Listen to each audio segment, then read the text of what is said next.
Okay, so here I am at the Mannum site. I'm Chris McDonough, working as a project officer with this trial, and we're with Brian. How would you describe yourself, Brian? Yeah, just Brian Hughes. I work as a sort of soils research and extension officer with SARDI, based out of Newrifter. And Jack? Yes, I'm an agricultural engineer dealing with machinery in farming. Saline land patches, and it's a very heavy clay soil.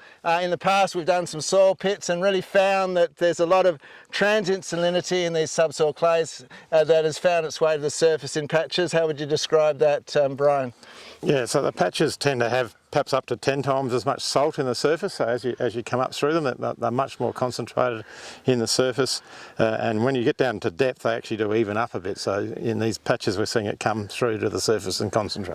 Yeah, and so what we've tried to do here is try and mix some both manure and sand into the surface layers down to probably about 30 centimetres with some ripping and some spading to see if that can actually stop some of that capillary rise, and the fact we've had a good wet spring means that we might have leached some down, and also just putting some of that on top, so sand on top, manure on top as well, to see if we can just create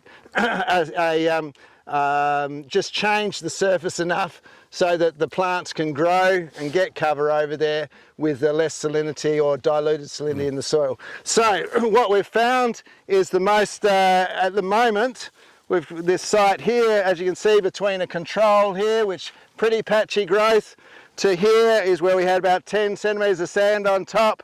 That's been the most outstanding thing here that we're looking at. And then we're probably we're seeing things where we've got sand and manure mixed in together. We're hoping that in the next season the richness of the manure might sort of have dissipated, and the benefits of putting more organic matter into that topsoil might actually help things really go. What's your impressions of this site, Jack? Yeah, no, look, the site is really great because it does show a wide range of responses.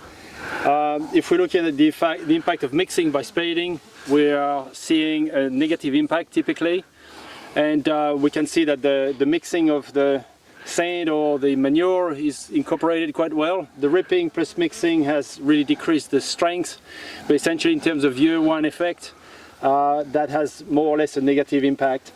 I would say that the best system you have here is the sand on top, which is your salt-free bed to generate good germination and uniform germination.